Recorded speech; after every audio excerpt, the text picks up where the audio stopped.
اعوذ باللہ من الشیطان الرجیم بسم اللہ الرحمن الرحیم قال اللہ تعالی فی سورۃ عبسہ فاذا جاءت الصاخہ یوم یفر المرء من اخیہ وامہ وابیہ وصاحبتہ وبنیہ لکل امرئ منہم یومئذ شأن یغنیہ۔ صدق اللہ العظیم۔ رب اشرح لی صدری ویسر لی امری واحلل عقدۃ من لسانی یفقہوا قولی ربی یسر ولا تعسر وتمم بالخیر آمین یا رب العالمین۔ لسان القرآن 2024 کورس کے 25ویں لیکچر میں آپ کی خدمت میں حاضر ہوں، اور آج کے لیکچر کے لیے میں نے آپ کے سامنے سورہ عبسہ کی آیات تلاوت کی ہیں، آیت نمبر 33 سے لے کر آیت نمبر 37 تک۔ ان آیات میں اللہ تعالیٰ نے ارشاد فرمایا کہ جب وہ کان پھوڑ دینے والی یعنی قیامت آئے گی تو اس دن آدمی بھاگے گا اپنے بھائی سے، اپنے ماں باپ سے، اپنی بیوی اور اپنے بیٹوں سے۔ کیوں بھاگے گا؟ اس لیے بھاگے گا کہ اس دن ان میں سے ہر ایک کو ایک ایسی فکر لاحق ہوگی جو اسے ان سب کی فکروں سے بے نیاز کر دے گی۔ یعنی اس دن جو انسان کو ٹینشن ہوگی وہ اتنی بڑی ٹینشن ہوگی کہ اس کے سامنے اس کا بھائی، اس کے ماں باپ، اس کی بیوی، اس کے بیٹے آئیں گے، لیکن وہ انہیں اوائڈ کرے گا۔ تو قیامت کوئی معمولی بات نہیں ہے، معمولی چیز نہیں ہے۔ انسان اس دنیا کی زندگی میں یہ وہ رشتے ہیں جن کی ٹینشنز لیے ہوتا ہے، ان کی فکر اسے لگی ہوتی ہے، لیکن قیامت کا دن وہ دن ہے جس دن کی ٹینشن یا جس دن کی فکر سب سے بڑی فکر ہے۔ وہ دن بہت ہی ٹینشن والا یا فکر والا دن ہوگا، جس دن کی فکر کے آگے ان لوگوں کی فکر کوئی معنی نہیں رکھتی۔ تو اللہ تعالیٰ سے دعا ہے کہ اللہ تعالیٰ ہمیں اس دن کی تیاری کرنے کی بھی توفیق عطا فرمائے۔ آیات میں نے اس لیے تلاوت کی ہیں کہ ان آیات میں آج ہم اپنے پچھلے سبق مرکب اضافی کو مزید تھوڑا آگے بڑھائیں گے، اور انشاءاللہ تعالیٰ ہم ان آیات میں مرکب اضافی حل کرنے کی کوشش کریں گے۔ آپ کو یاد ہوگا اس سے پہلے ہم نے 2 لیکچرز میں مرکب اضافی جو ہے اس کے بارے میں پڑھا ہے۔ پہلے لیکچر میں ہم نے سادہ مرکب اضافی کو حل کیا تھا، اور دوسرے لیکچر میں ہم نے پیچیدہ مرکب اضافی کو سالو کرنے کی کوشش کی تھی۔ مرکب اضافی کہتے کسے ہیں؟ ذہن میں تازہ کر لیجئے۔ مرکب اضافی مضاف اور مضاف الیہ کا مجموعہ ہوتا ہے۔ مضاف وہ اسم ہوتا ہے جس کو آپ کسی دوسرے اسم کے ساتھ نسبت دیتے ہیں، دوسرے اسم کے ساتھ اس کا تعلق قائم کرتے ہیں۔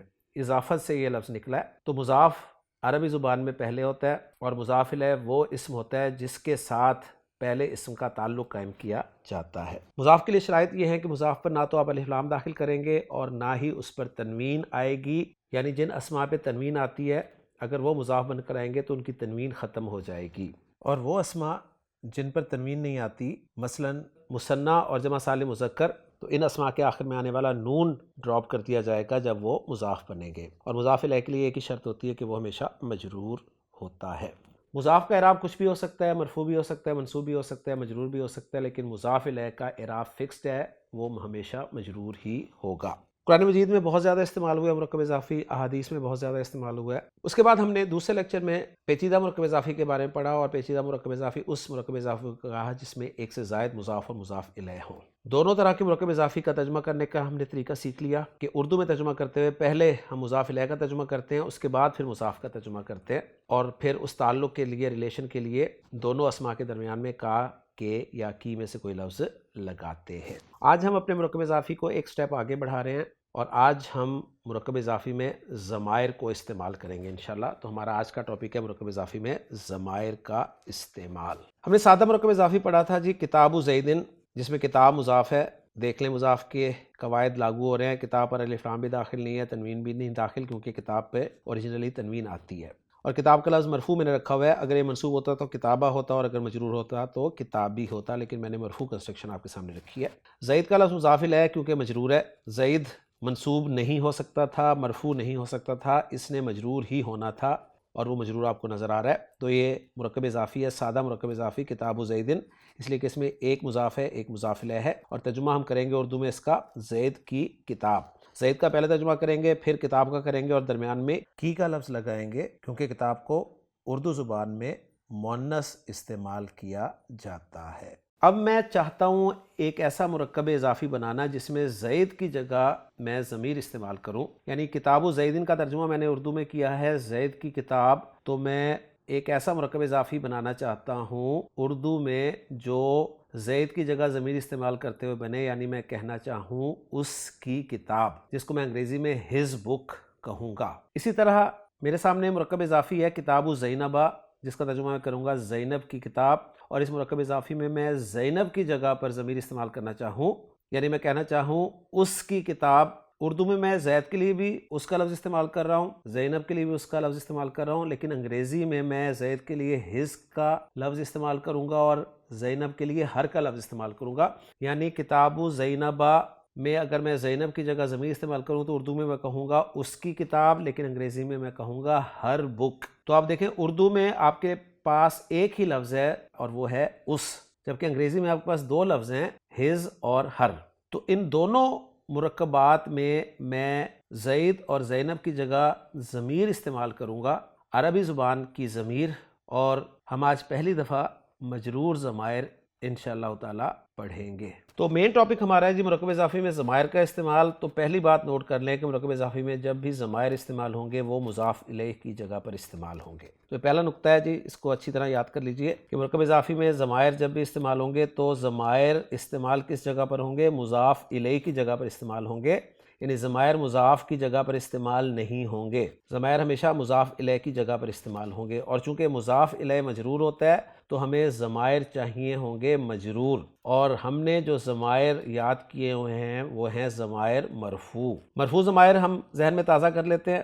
مرفوع ضمائر ہمارے سامنے جو کہ آپ اسکرین پہ بھی لکھے ہوئے دیکھ رہے ہیں اس وقت، third person, second person, first person میں مذکر مؤنث واحد مثنیٰ جمع کے ہیں جی، ہوا ہما ہم، ہیا ہما ہنہ، انتا انتما انتم، انتی انتما انتنا، انا اور نحنو۔ تو یہ مرفوع ضمائر ہیں۔ اب میں مجرور ضمائر آپ کو سکھانے لگا ہوں۔ تو مجرور ضمائر جو عربی میں استعمال ہوتے ہیں ان کے ایکولنٹ وہ ہیں جی ہو، ہما ہم، ہا ہما ہنہ، کا کما کم، کی کما کنہ، یا اور نا۔ ہوا مرفوع ضمیر ہے جبکہ ہو مجرور ضمیر ہے، ہما مرفوع ضمیر ہے جبکہ ہما ہی مجرور ضمیر ہے، ہم مرفوع ضمیر ہے جبکہ ہم مجرور ضمیر ہے، ہیا مرفوع ضمیر ہے جبکہ مجرور ہیا کی شکل جو بنے گی وہ ہوگی ہا، ہما مرفوع ہے، ہما مجرور ہے، ہنہ مرفوع ہے، ہنہ ہی مجرور ہے۔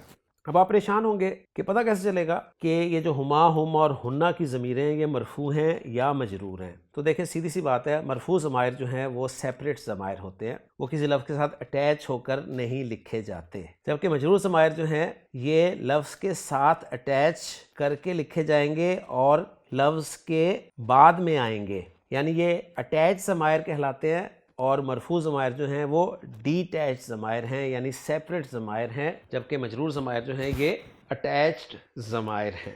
باقی سیکنڈ پرسن اور فرسٹ پرسن کے ضمائر بالکل مختلف ہیں مرفوع ضمائر سے۔ مرفوع ضمائر تھے سیکنڈ پرسن میں انتا انتما انتم، انتی انتما انتنا، جبکہ مجرور ضمائر ہیں کا کما کم، کی کما کنہ۔ انا مرفوع ضمیر تھی جبکہ مجرور ضمیر جو ہے وہ ہوگی یا، اور یا کو میں نے دو شکلوں میں آپ کے سامنے دکھایا ہے، ایک یا پر سکون کی صورت میں دکھا رہا ہوں اور دوسری یا پر زبر کی صورت میں آپ کو دکھا رہا ہوں۔ قرآن مجید میں دونوں طرح سے آپ کو یہ یا ملے گی، اور اس یا کا نام بھی یہی نوٹ کر لیں، یہ یا جو ہے یہ کہلاتی ہے جی یائے متکلم، اس کو کہتے ہیں یائے متکلم، یعنی یہ متکلم کی یا ہے۔ تو یا کی دو شکلیں آپ کے سامنے آ گئیں، یا ساکن اور یا زبر کے ساتھ۔ قرآن مجید میں ہمیں یہ شکل بنی بنائی ملے گی، اس لیے آپ کو ٹینشن لینے کی ضرورت نہیں ہے۔ اور نحنو مرفوع ضمیر جب مجرور کے طور پہ استعمال ہوگی تو وہ بن جائے گی جی نا۔ تو اب چارٹ ہمارا مکمل ہو جاتا ہے مجرور ضمائر کا۔ میں آپ کے سامنے دوبارہ بول دیتا ہوں، ہو ہما ہم، ہا ہما ہنہ، کا کما کم، کی کما کنہ، یا اور نا۔ تو مجرور ضمائر ہم کلاس میں کس طرح یاد کراتے ہیں وہ آپ دیکھ سکتے ہیں، اسی طرح اشارے کر کے جس طرح ہم نے مرفوع ضمائر یاد کیے تھے اسی طرح مجرور ضمائر بھی ہم اشارے کر کے یاد کرتے ہیں تاکہ ہمیں ضمائر اچھی طرح سے یاد ہو جائیں۔ ہو ہما ہم، ہا ہما ہنہ، کا کما کم، کی کما کنہ، یا نا۔ اس کو آپ نے یا ہی بولنا ہے، ٹھیک ہے جی؟ پھر بولیں ایک مرتبہ، ہو ہما ہم، ہا ہما ہنہ، کا کما کم، کی کما کنہ، یا نا۔ تو پہلا کام ہم نے یہ کرنا ہے، ہم نے مجرور ضمائر یاد کرنے ہیں جو کہ ہو ہما ہم، ہا ہما ہنہ، کا کما کم، کی کما کنہ، یا اور نا ہے۔ اور اس کے بعد دوسری بات ہم نے یہ سمجھنی ہے کہ ان مجرور ضمائر میں ایک تو یا کی دو شکلیں آپ کے سامنے آ رہی ہیں، یعنی ایک یا سکون کے ساتھ اور ایک یا زبر کے ساتھ آ رہی ہے، اور دوسری اہم چیز آپ نے جو اچھی طرح سمجھنی ہے، نوٹ کرنی ہے، وہ ہے واحد مذکر غائب کی ضمیر ہو، اس کی مختلف شکلیں۔ یہ جو ہو کی ضمیر ہے، واحد مذکر غائب کی ضمیر، یہ آپ کو پاکستان کے مصحف میں کبھی الٹی پیش کے ساتھ لکھی ہوئی ملتی ہے، کبھی سیدھی پیش کے ساتھ لکھی ہوئی ملے گی، کبھی زیر کے ساتھ لکھی ہوئی ملے گی، کبھی کھڑی زیر کے ساتھ لکھی ہوئی ملے گی۔ گویا یہ جو واحد مذکر غائب کی ضمیر ہو ہے، یعنی ہو میں اس کو اس کی حرکت کی وجہ سے ہو کہہ رہا ہوں، ورنہ اس ضمیر کو ہم ہا ہی کہیں گے۔ یعنی اگر اس کو میں لیٹر کے طور پہ پڑھوں تو یہ ہا ہے، ہا، جس طرح الف با تا ہوتے ہیں اسی طرح یہ ہا ہے، لیکن ہم اس کو ہو اس لیے کہہ رہے ہیں کہ یہ ہا پیش ہو کی صورت میں آپ کو دکھائی دے رہی ہے، لیکن مصحف میں، اور خاص طور پہ پاکستان کے مصحف کی میں بات کر رہا ہوں، اس میں یہ ہو آپ کو کبھی الٹی پیش کے ساتھ لکھی ہوئی دکھے گی، کبھی کھڑی زیر کے ساتھ لکھی ہوئی دکھے گی، کبھی سیدھی زیر کے ساتھ لکھی ہوئی ملے گی، اور کبھی اپنی اصل شکل یعنی سیدھی پیش کے ساتھ لکھی ہوئی ملے گی۔ دوسری بات جو آپ نے ان ضمائر کے حوالے سے اچھی طرح سمجھنی ہے وہ یہ ہے کہ ہو کی 4 شکلیں آپ کے سامنے آ گئیں، ایک ہا پیش ہو، ایک ہا الٹی پیش ہو، ایک ہا زیر ہی، ایک ہا کھڑی زیر ہی۔ تو یہ 4 شکلوں میں آپ کو نظر آئے گی۔ اب پہلے ہم اس کو انڈرسٹینڈ کر لیتے ہیں کہ یہ شکلیں جو ہیں کب کب بنتی ہیں اس کی۔ تو ہا ضمیر سے پہلے اگر زبر حرکت ہو یا پیش حرکت ہو تو ہا ضمیر کو، یعنی میں کنفیوز نہیں کرنا چاہ رہا آپ کو کہ یہ ہا ہے، لفظی طور پہ اس کو میں ہا کہہ رہا ہوں، تو ہا جو ہے آپ کو یہ الٹی پیش کے ساتھ لکھا ہوا ملے گا۔ تو ہا سے پہلے اگر زبر ہو یا پیش ہو تو آپ نے اس پر الٹی پیش لکھنی اور پڑھنی ہے۔ ایگزامپلز آپ دیکھ لیں، جیسے کتاب کے ساتھ یہ ضمیر آپ کو نظر آ رہی ہے اور کتاب کی با پر پیش ہے، تو اس ہا پر آپ کو الٹی پیش لکھی نظر آ رہی ہے۔ اسی طرح کتاب کی با پہ زبر ہے تو آپ کو ہا پر الٹی پیش لکھی ہوئی نظر آ رہی ہے۔ اور پڑھتے ہوئے آپ جانتے ہیں کہ سیدھی پیش کو اور الٹی پیش کو کس طرح سے پڑھنا ہوتا ہے۔ الٹی پیش کو سیدھی پیش کی نسبت ذرا لمبا کر کے پڑھا جاتا ہے۔ تو ہم اس کو پڑھیں گے جی کتابو ہو یا کتابہ ہو۔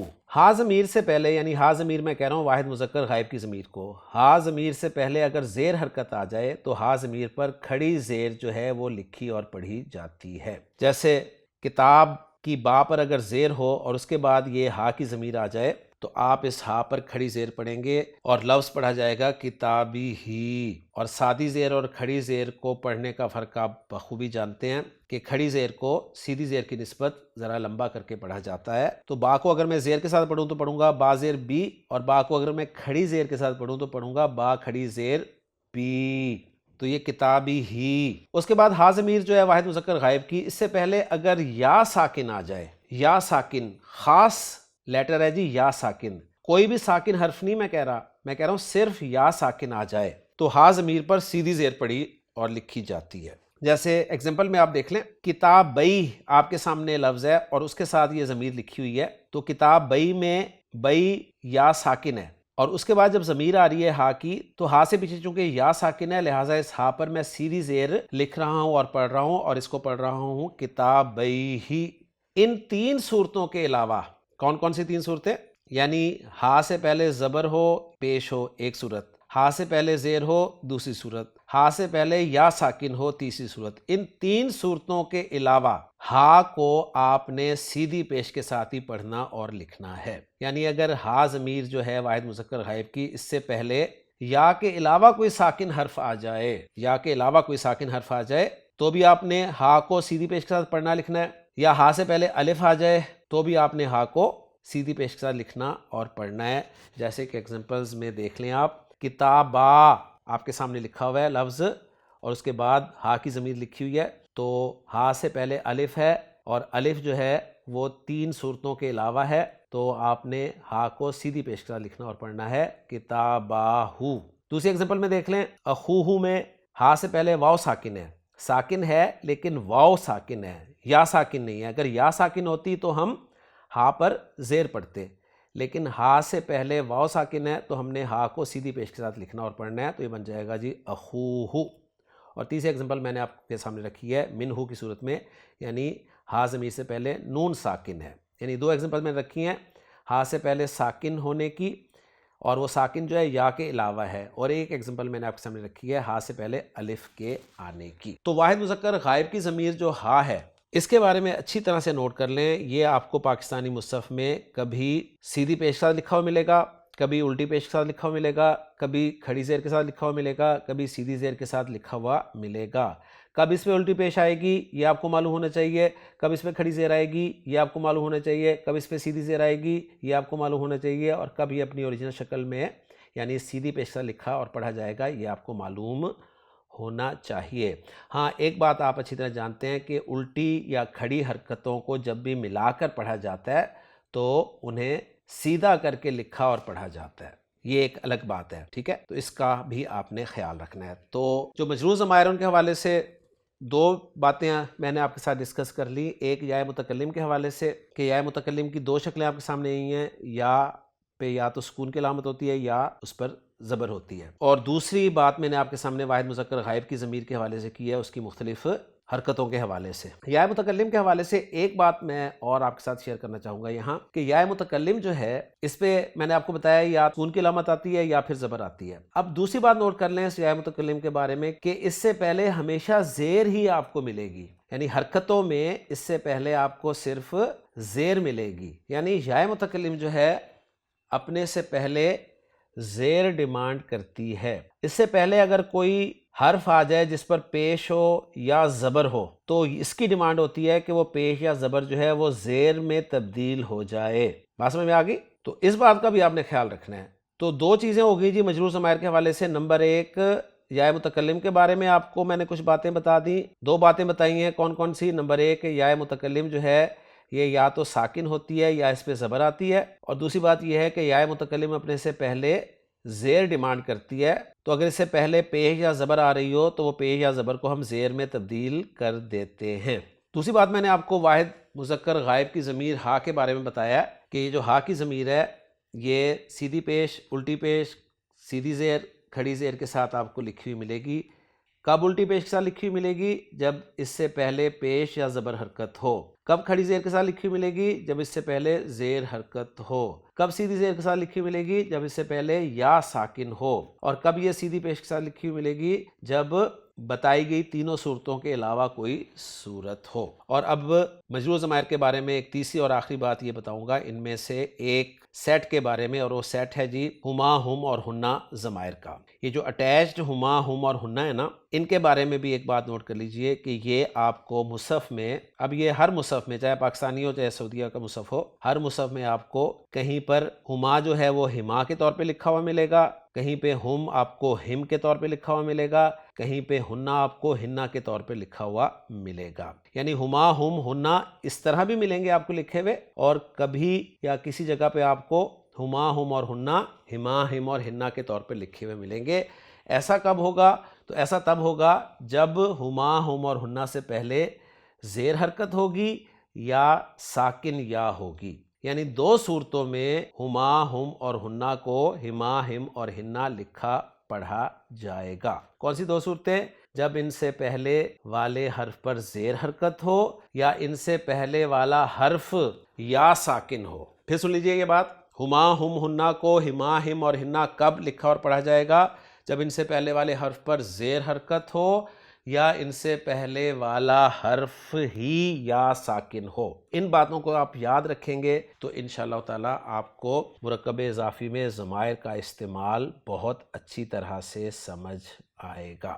تو اب ہم چلتے ہیں جی مرکب اضافی میں ضمائر کا استعمال مین ٹاپک کی طرف. تو پہلی بات ہم نے یہ کی تھی کہ مرکب اضافی میں ضمائر جب استعمال ہوں گے تو وہ مضاف الیہ کی جگہ پر استعمال ہوں گے, اور دوسری بات یہ چونکہ مضاف الیہ مجرور ہوتا ہے تو ہمیں مجرور ضمائر استعمال کرنے ہوں گے. اور مجرور ضمائر جو ہیں وہ کون سے ہیں؟ وہ ہیں جی ہو, ہما, ہم, ہا, ہما, ہنہ, کا, کما, کم, کی, کما, کنہ. اور ان مجرور ضمائر میں ہم نے یا متکلم کے بارے میں یہ پڑھا کہ یا متکلم جو ہے یا تو سکون کے ساتھ آتی ہے یا زبر کے ساتھ آتی ہے, اور یا متکلم ڈیمانڈ کرتی ہے کہ مجھ سے پہلے زیر حرکت ہو.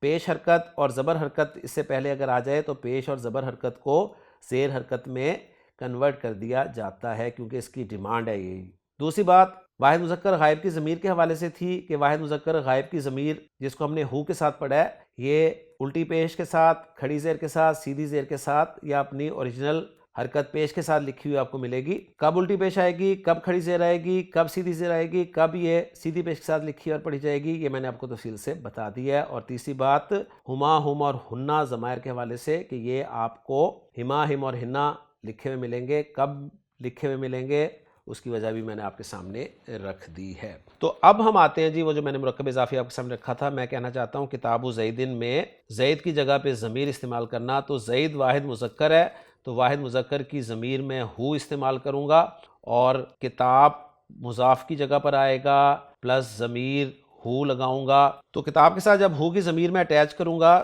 تو یہ بن جائے گا جی کتابو ہو، اور پھر کتابو ہو میں ہا ضمیر کو میں الٹی پیش کے ساتھ لکھوں گا، اس لیے کہ میں کتاب کو مرفوع پڑھ رہا ہوں اور واحد اسم مرفوع پیش کے ساتھ ہوتا ہے۔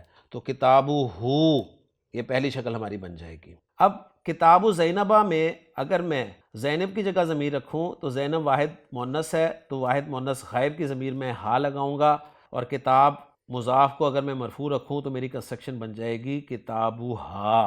کتابو ہو کا ترجمہ ہوگا اس کی کتاب، کتابو ہا کا ترجمہ ہوگا اس کی کتاب۔ اب اس کے لفظ سے پتہ نہیں چل رہا تو ہم زیادہ یہ کر سکتے ہیں کہ کتابو ہو کا ترجمہ کر دیں گے اس ایک مذکر کی کتاب، اور کتابو ہا کا ترجمہ کر دیں گے اس ایک مؤنث کی کتاب۔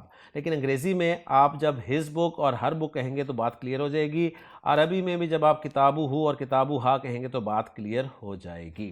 تو الحمدللہ جی کتابو ہو اور کتابو ہا سالو ہو گیا۔ اب ہم یہ کرتے ہیں کہ کتاب اسم کو مرفوع مضاف کی جگہ پر رکھتے ہوئے تمام ضمائر کے ساتھ گھما دیتے ہیں۔ تو کتاب کا لفظ میں مرفوع رکھ رہا ہوں جی، مرفوع پیش کے ساتھ ہوتا ہے واحد اسم آپ جانتے ہیں، اور ساتھ تمام ضمائر میں لکھی ہوئی آپ کو دکھا رہا ہوں، اور پھر ان کو ملا کر میں آپ کے سامنے پڑھ رہا ہوں۔ تو ملا کر پڑھ رہا ہوں جی، کتابو ہو، کتابو ہما، کتابو ہم، کتابو ہا، کتابو ہما، کتابو ہنہ، کتابو کا، کتابو کما، کتابو کم، کتابو کی، کتابو کما، کتابو کنہ۔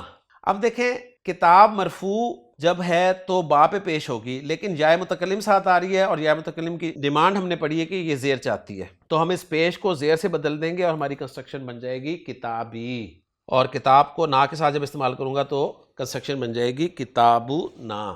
ترجمہ آپ کے سامنے رکھ دوں، کتابو ہو اس ایک مذکر کی کتاب، کتابو ہما ان دو مذکر کی کتاب، کتابو ہم ان سب مذکر کی کتاب، کتابو ہا اس ایک مؤنث کی کتاب، کتابو ہما ان دو مؤنث کی کتاب، کتابو ہنہ ان سب مؤنث کی کتاب، کتابو کا تجھ ایک مذکر کی کتاب، کتابو کما تم دو مذکر کی کتاب، کتابو کم تم سب مذکر کی کتاب، کتابو کی تو ایک مؤنث کی کتاب، کتابو کما تم دو مؤنث کی کتاب، کتابو کنہ تم سب مؤنث کی کتاب، کتابی میری کتاب، اور کتابنا ہماری کتاب۔ تو اس طرح سے آپ پہلے تو پریکٹس کریں گے کسی واحد اسم کو مضاف کی جگہ پر رکھ کر اور مرفوع رکھ کر ان تمام ضمائر کے ساتھ، جس طرح میں نے کتاب لفظ کو مضاف کی جگہ پر رکھا اور مرفوع رکھا، اور یہ 14 کنسٹرکشنز آپ کے سامنے رکھ دیں۔ آپ بیت لفظ کو مضاف کی جگہ پر رکھیں، مرفوع رکھیں اور ضمائر کے ساتھ گھمائیں تو آپ کا چارٹ کچھ یوں بنے گا، بیتہو، بیتہما، بیتہم، بیتہا، بیتہما، بیتہنہ، بیتکا، بیتکما، بیتکم، بیتکی، بیتکما، بیتکنہ، بیتی، بیتنا۔ اسی طرح رب اسم کو آپ مضاف کی جگہ پر رکھیں، مرفوع رکھیں اور تمام ضمائر کے ساتھ گھما دیں تو آپ کی 14 کنسٹرکشنز کچھ یوں بنیں گی، ربہو، ربہما، ربہم، ربہا، ربہما، ربہنہ، ربکا، ربکما، ربکم، ربکی، ربکما، ربکنہ، ربی، ربنا۔ تو الحمدللہ یہ چیزیں آپ نے اچھی طرح کرنی ہے۔ اب ہم ذرا ان آیات کی طرف آتے ہیں جو ہم نے شروع میں پڑھی ہیں، تاکہ ان میں ہم ذرا ضمائر کو تو پہچان لیں، وہ جو ضمیر واحد مذکر غائب کی ہم نے پریکٹس کی ہے اس کو تو دیکھ لیں، پھر مزید اس پہ انشاءاللہ تعالیٰ اگلے لیکچر میں ہم بات کریں گے۔ تو آپ دیکھیں اللہ تعالیٰ نے فرمایا کہ یوم یفر المرء من اخیہ، تو پہلے واحد مذکر غائب کی ضمیر آپ ہا کو دیکھیں، یہ زیر کے ساتھ لکھی ہوئی آئی ہے اس لیے کہ اس سے پہلے یا ساکن ہے۔ پھر آگے دیکھیں امی ہی میں ضمیر کھڑی زیر کے ساتھ آپ کو لکھی نظر آ رہی ہے اس لیے کہ پیچھے زیر ہے۔ ابی ہی میں یہ ضمیر آپ کو زیر کے ساتھ نظر آ رہی ہے لکھی ہوئی کیونکہ پیچھے یا ساکن ہے۔ صاحبتی ہی میں یہ ضمیر آپ کو کھڑی زیر کے ساتھ لکھی مل رہی ہے کیونکہ پیچھے زیر ہے. بنی ہی میں یہ ضمیر آپ کو زیر کے ساتھ لکھی مل رہی ہے کیونکہ پیچھے یا ساکن ہے. تو آج کے لیکچر میں ابھی آپ نے صرف واحد مذکر غائب کی ضمیر کی جو مختلف شکلیں ہیں ان کو پہچاننا ہے، اور پھر انشاءاللہ اگلے لیکچر میں یہ اخی ہی، بنی ہی، ابی ہی یہ کیا ہیں ان کے حوالے سے بات کروں گا، اور پھر انہی آیات میں ایک اور مرکب اضافی آپ کے سامنے میں انشاءاللہ تعالیٰ کھول کے بیان کروں گا جو کہ کل امرئ